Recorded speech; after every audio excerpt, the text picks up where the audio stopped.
Good morning everyone. সকলোকে মই মোৰ চেনেলৰ অন্য এটি ভিডিঅ'লৈ স্বাগতম জনাইছো। আজি হৈছে 31 জানুৱাৰী। সমগ্ৰ ৰাজ্যতে আজিৰ দিনটোতে মেডাম মে ফি উদযাপন কৰা হয়। পোনপ্ৰথমে সকলোকে মোৰ ফালৰ পৰা মেডাম মে ফিৰ শুভেচ্ছা জ্ঞাপন কৰিলো। মই আজি আহিছো কাকপথাৰৰ চেংৰেং উন্নয়ন সমিতিয়ে উদযাপন কৰা মেডাম মে ফি অনুষ্ঠানলৈ। আপোনালোকক যিমানখিনি পাৰো এই ভিডিঅ'টোৰ জৰিয়তে দেখুৱাবলৈ চেষ্টা কৰিম।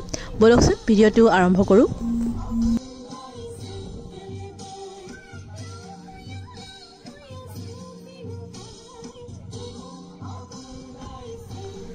মেডাম মে ফি হ'ল টাই আহোমসকলৰ এক ধৰ্মীয় সামাজিক উৎসৱ।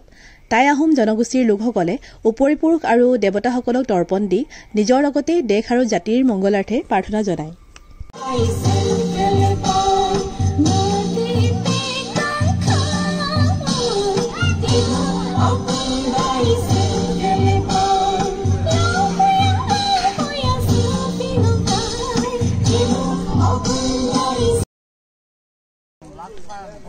মে মানে হৈছে প্ৰাৰ্থনা বা উপাসনা, দাম মানে হৈছে মৃতক বা আমাৰ মৃত উপৰিপুৰুষসকল, আৰু ফি মানে হৈছে দেৱতা।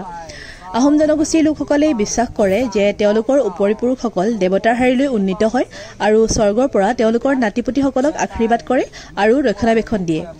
টাই আহোমসকলে বিশ্বাস কৰে যে দেৱ দেৱতাসকলক পূৰ্বপুৰুষৰ যোগেদিহে পাব পৰা যায়। প্ৰয়াত পূৰ্বপুৰুষৰ আত্মাই গৃহদেৱতাৰ ৰূপত পৰিয়ালৰ জীৱিত সদস্যসকলক সুৰক্ষা প্ৰদান কৰে বুলি টাই আহোম জনগোষ্ঠীৰ লোকসকলে বিশ্বাস কৰে।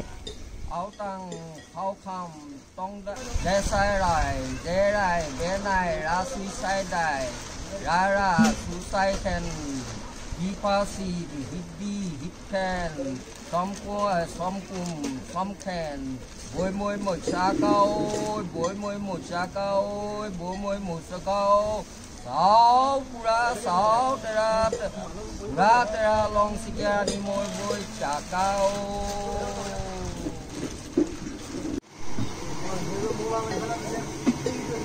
এয়া চলিছে মেডাম মে ফি ভোজৰ প্ৰস্তুতি।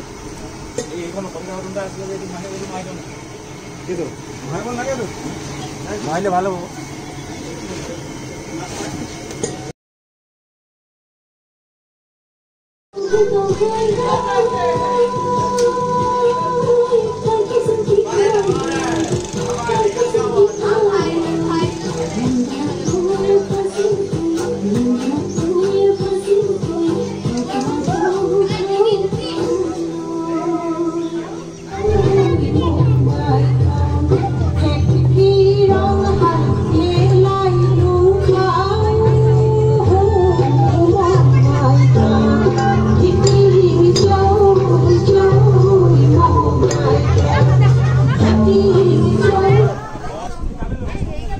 প্ৰচলিত বিশ্বাস অনুসৰি এই পূজাবিধিখন অসমলৈ আনিছিল চাওলুং চুকাফাৰ লগত অহা বুৰঞ্জী লিখক মুনমমাই দেওধাই। এই পূজাৰ বাবে সমূহীয়াকৈ মানুহ গোট খাই এখন অস্থায়ী পূজাঘৰ সাজে আৰু 8খন শৰাই পাতি তেওঁলোকৰ আদি পিতা লেংডং দেৱতা প্ৰমুখ্যে 8জন ফি মানে দেৱতাক পূজা কৰে।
方无地造什么？我们生地囊如不会没烧烤。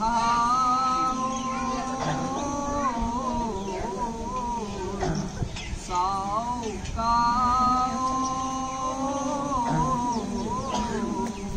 爱的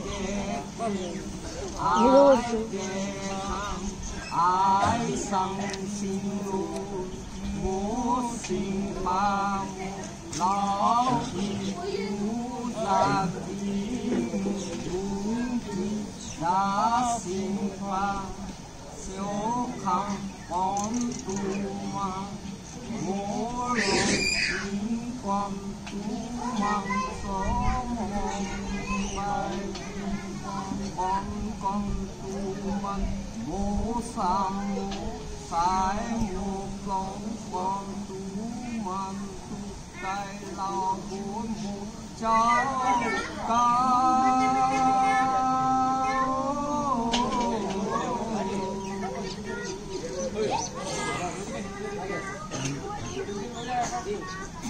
烧普拉普拉嘎隆西呀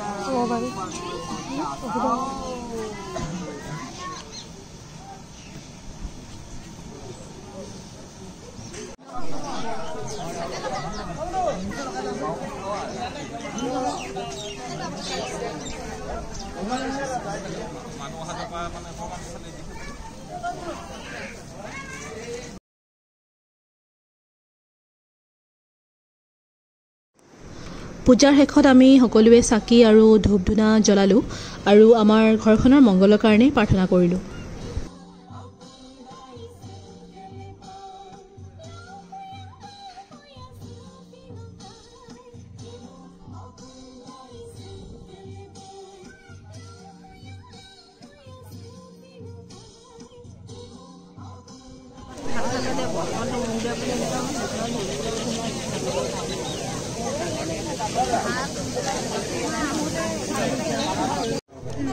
মেডাম মেফি পুলিন কুঠাও অৰ্থাৎ উপৰি পুৰুষসকলৰ আজি আমি স্মৰণ কৰিছোঁ।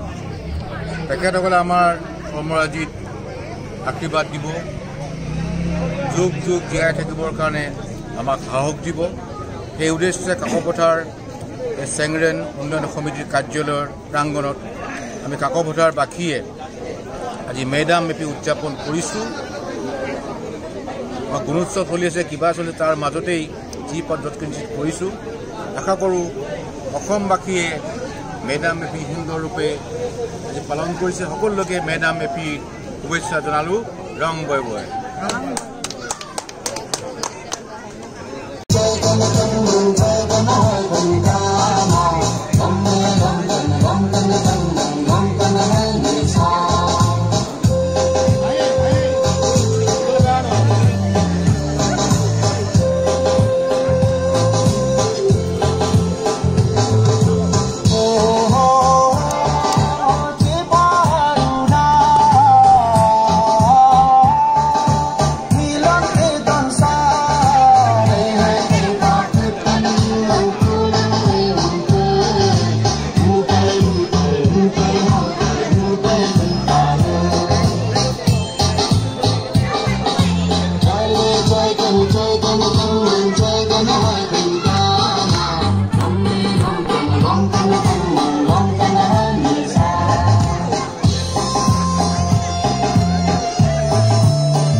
প্ৰায় 10 বছৰ হ'ল 10 বছৰৰ পৰা মেডাম মেফি আমি পালন কৰি আহিছোঁ আমাৰ স্থায়ী চেংৰেন ইতিমধ্যে নিৰ্মাণ অৱস্থাত আছে আৰু এইটো উদ্বোধন হ'ব অতি সোনকালে আমাৰ নিজৰ স্থায়ী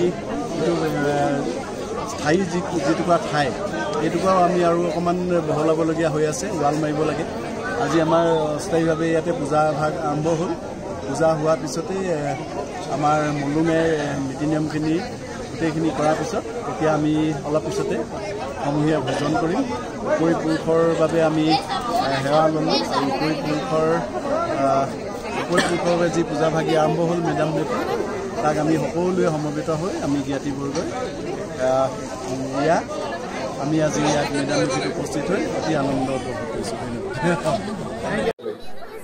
নমস্কাৰ কোৱা দুহাৰ কোৱা সকলোকে মোৰ চেনেলটো পুৰা আৰু সকলোকে অনুৰোধ কৰিছোঁ মোৰ চেনেলটো ছাবস্ক্ৰাইব কৰিব নাম নীতি গগৈ বুলি আছে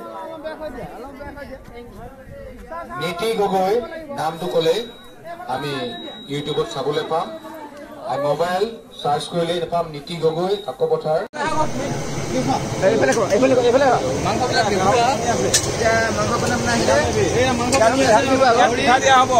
গাহৰি বনোৱা আছে আমি সান্দহগুৰি দিম পিঠা দিম প্ৰশান্ত গগৈ বসন্ত ফুকন আমাৰ চাংমাই আমাৰ চাংমাই আমাৰ প্ৰশান্ত এইখন চাংমাই আমাৰ নিতুল এইফালে চাংমাই আছে আমাৰ হেৰি সোণাকণ এনেকৈ আমাৰ মানে দ্ৰব্যকণ গুণিনপুৰ আমাৰ নাংলাও চলি আছে বেয়া নাপাব এইজন আমাৰ এই তাৰপৰা এইখিনি ভগৱান এইফালে আমাৰ এইফালে হৈছে আমাৰ বনিলে এয়া আমাৰ হৈছে 5টা দাইল মিলিয়ে দাইল বনিছে মাটিমাহ মগুমাহ মচুমাহ তেলে ভাত দিয়া আছে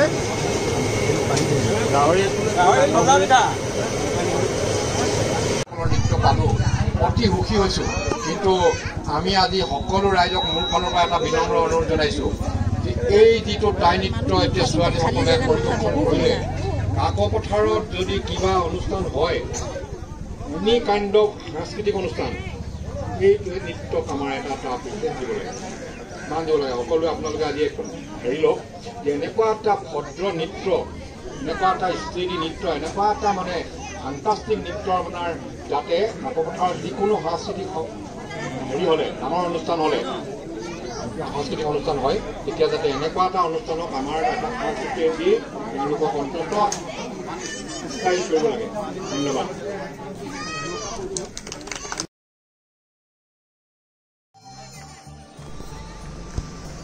এতিয়া খাদ্য বিতৰণ কৰা হ'ব আৰু আমি সকলোৱে একেলগতে নিজৰ নিজৰ ঠাইত বহি ল'লোঁ এনেকৈ সকলোৱে একেলগে ভোজ ভাত খাই সঁচাই বহুত ভাল লাগে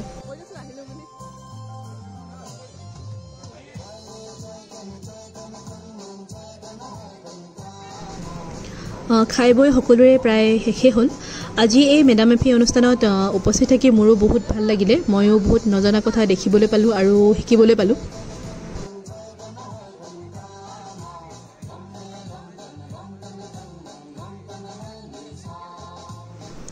আজিৰ ভিডিঅ'টো ইমানতে সামৰিছোঁ মোৰ ফালৰ পৰা যিখিনি পাৰোঁ মেডাম মেফিৰ তাৎপৰ্যৰ বিষয়ে জনাবলৈ চেষ্টা কৰিলোঁ আশা কৰোঁ ভিডিঅ'টো চাই আপোনালোকে সকলোৱে ভাল পালে যদি ভিডিঅ'টো ভাল পালে please like share and subscribe কৰি দিব থেংক ইউ